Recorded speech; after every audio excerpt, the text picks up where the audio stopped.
Sir, first of all, I would like to thank the people of my constituency, Chikkodi, for electing me as their representative.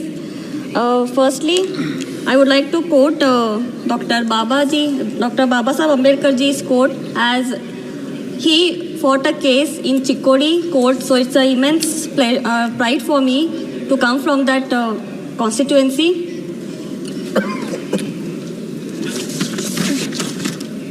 So I would like to quote, the progress of any society depends on the progress of education in that society.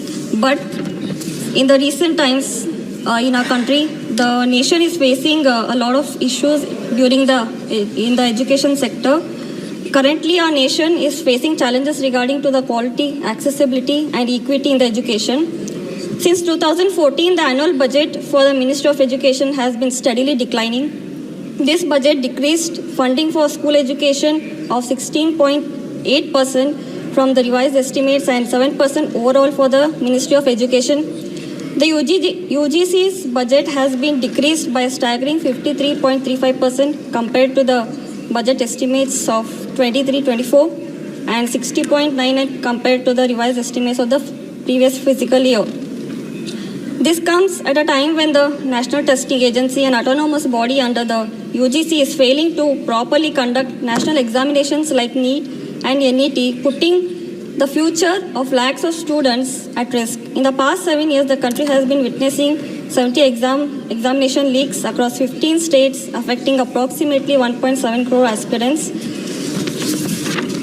So, and regarding my constituency, I would like to ask the minister through you. There's a Kendriya Vidyalaya in the Athini and plus Gokak.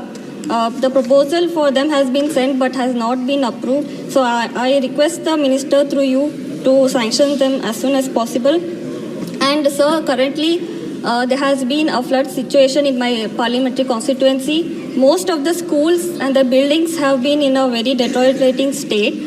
So through you, I would request the minister to revise the format for 10.2, which they provide 2 lakhs per school for the renovation and all, which has been not sanctioned at all due to the flood loss. And also I would like to ask the government, as there are many students in my parliamentary constituency of SC, ST and OBC, whether there has been a lot of privatization in the education sector. So what steps the government has been taking to make sure that the rural background people will be able to access reasonable education in today's time? So I would like to know the answer for that, sir. Yes, sir, thank you for allowing me to speak. Thank you once again. Thank you, Priyanka ji.